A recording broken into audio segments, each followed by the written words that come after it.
Want an example of how far women have come in America? Try this.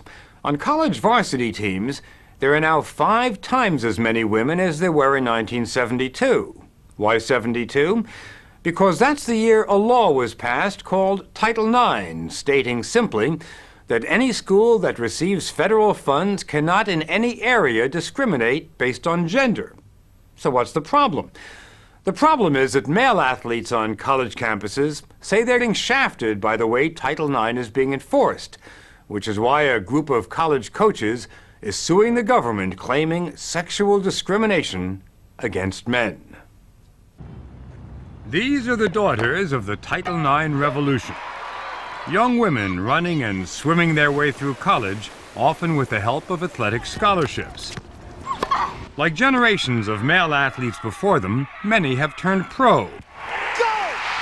The members of the U.S. women's soccer team, which won the World Cup in 1999. And you were known, if I'm not mistaken, as Title IX babies. We were Title IX babies. Julie Foudy was the captain of that winning World Cup team.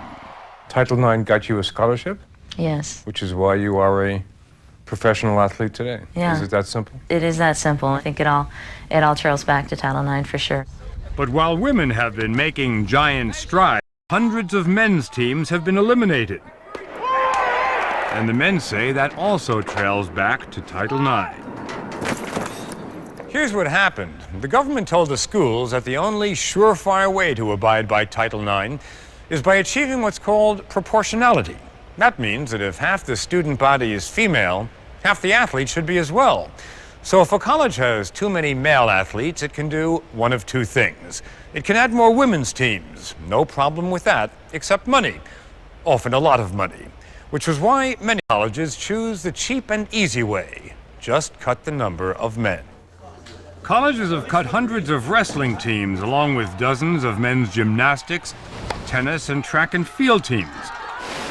Men's swimming is also taking a bath. Remember Olympic gold medalist Greg Louganis? He polished his art on the University of Miami's championship swimming and diving team. That team no longer exists. I don't think that the American public understands what's going on in colleges. I don't think they understand that they're applying a quota law to sports in college. Leo Coker, a wrestling coach and an architect of the lawsuit, says Title IX has led college athletics into the world of the absurd. I once talked to a Division III swim coach. She coached both the men and the women. She was told she could only keep as many men out on the team as women stayed out for the team. Does this actually happen, that guys are tossed off of a swim team? Absolutely. Absolutely.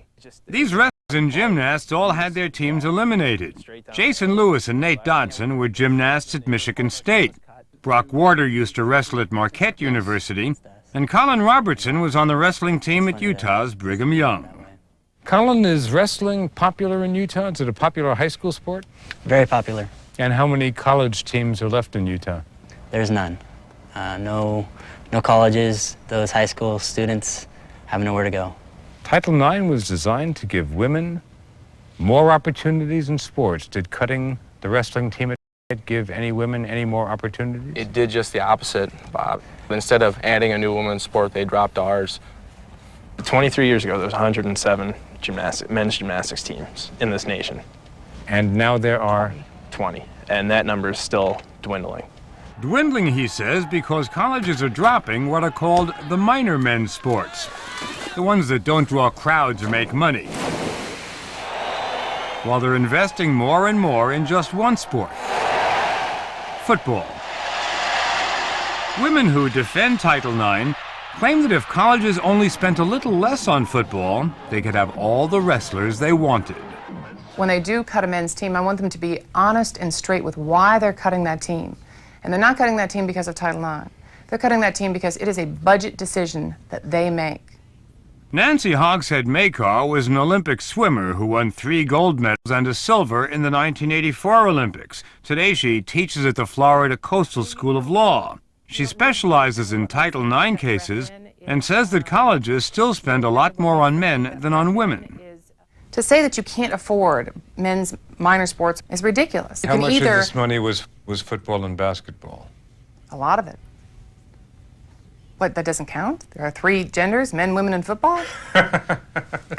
Maybe. But where does that leave 5'5" gymnast Jason Lewis? They don't make football uniforms his size. You have all these guys who are our size, you know, there's no way we're going to play football ever. I mean, we're not basketball stars. What are our kids going to do? I mean, we're going to be breeding a whole bunch of kids who are sitting in front of the computer eating Funyuns all day and, you know, getting fat, and then we're going to look back and go, oh my goodness, why is our youth in such a sad state of health? When me and my wife decide to have kids someday, if things keep going as they are, I pray that I'm going to have girls, because that's the only way they're going to have an opportunity to do any college athletics. If you want to see what it's like when Title IX requirements are met in full, look at the University of Maryland. They've got just the right number of men and women on their teams. The men are more famous, of course. You probably know that Maryland has a championship basketball team. The Maryland Terrapins